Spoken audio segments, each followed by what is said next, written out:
Batid kong may dahilan, kaya ito ang kanilang pasya. Kaya sino tayo upang hadlangan ito?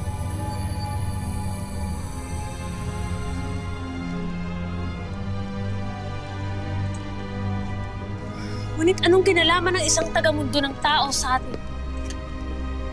At higit sa lahat,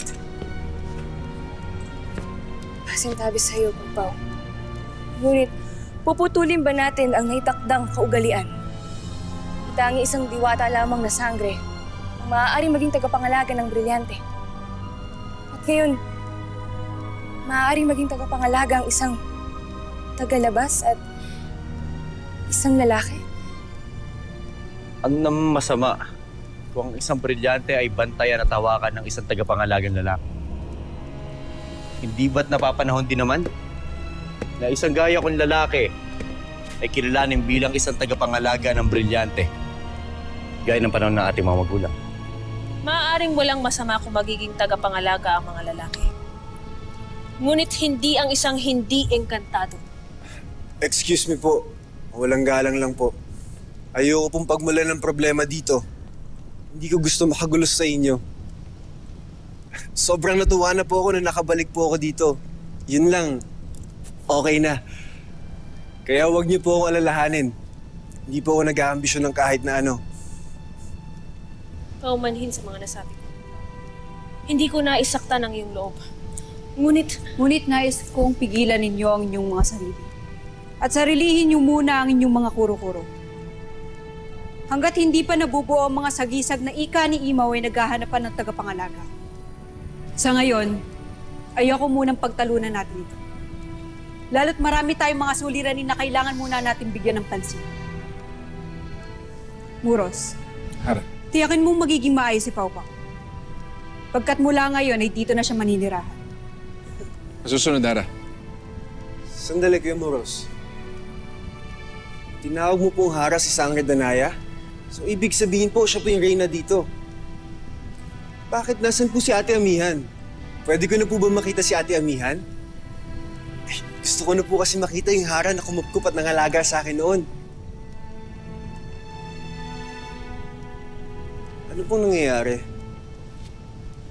Bakit po bigla po kayong tahimik? May masama po ba ako nasabi?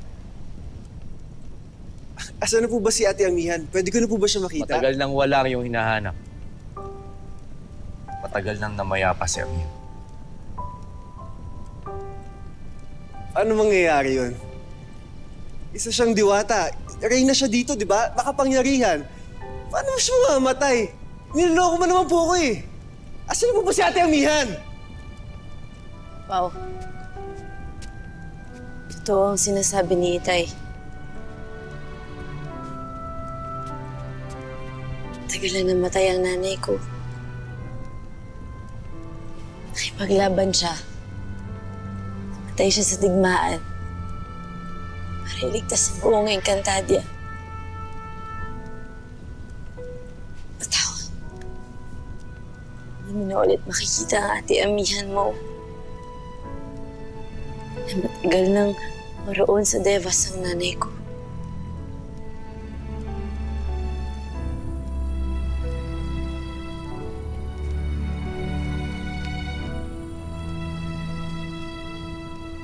Totoo po ba, Lolo Imaw?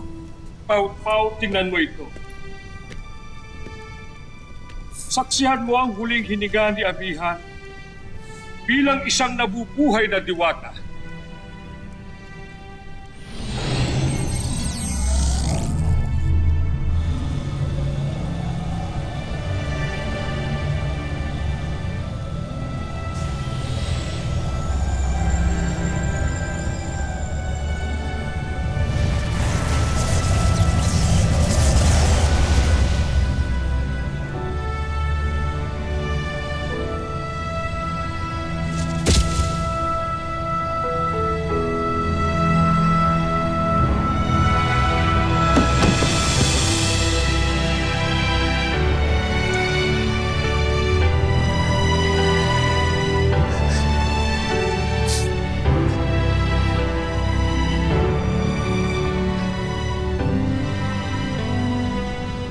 Hindi na pala yung pagbabalik ko.